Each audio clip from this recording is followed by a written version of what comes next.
இது வந்து இடம் எங்கன்னு பார்த்தீங்கன்னாக்கா அத்திப்பள்ளி டோல் தாண்டின ஒன்று அங்கே இந்த மாதிரி ஜாமு.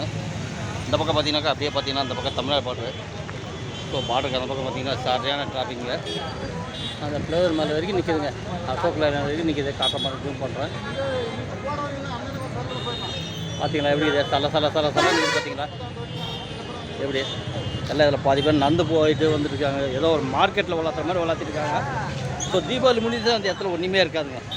சும்மா ஒரு லாரி நெட்டி சாப்பிட்டு தான் போயிட்டு இருப்பாங்க தவிர தீபாவளி முடிஞ்சால் ஒன்றுமே இருக்காது. ஸோ அங்கே பாருங்கள் எப்படி போயிட்டுருக்காங்க பாருங்களேன் ஜூம் பண்ணி பாருங்கள். அவங்கவுங்க எல்லாத்த பாருங்கள் பட்டாசுங்க வாங்கிட்டு எப்படி போயிட்டுருக்காங்க பாருங்களேன். எவ்வளோ வண்டிங்க, எவ்வளோ இது கூட்டம், சரியான கூட்டங்க.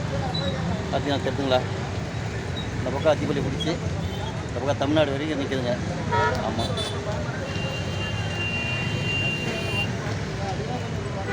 எல்லாம் பட்டாசு வாங்க வந்தாங்க பாதி பேர். அதை சொன்னேன் அப்பயே ஒரு 10 பேர் வந்து பட்டாசு வாங்கினாலும் ஒரு 15 பேர் வந்து ஊருக்கு போவாங்க 25 பேரில்.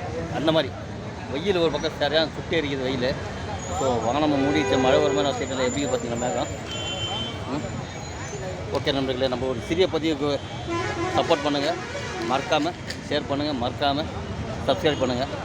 இந்த பட்டாசு உலகம் உங்களுக்கு பிடிச்சிருந்தா ஒரு லைக் கொடுத்துருங்க. நீங்களும் யாராச்சும் இந்த கூட்டத்தில் பட்டாசு வாங்க போகிறவங்களா இருந்தாக்கா கண்டிப்பாக அந்த வாங்கக்கூடிய அனுபவத்தை கொஞ்சம் சொல்லுங்கள். எந்த கடை பார்த்தாலும் பயங்கரமான கூட்டமாக இருக்குது, சரியான கூட்டமாக இருக்குது. ஆமாம், கண்டிப்பாக உங்களோட கமெண்ட் சொல்லிட்டு போங்க. ஓகே, மீண்டும் அடுத்த பதில் சந்திக்க வரை உங்களோட உங்கள் நண்பர் 9.6 பாய்.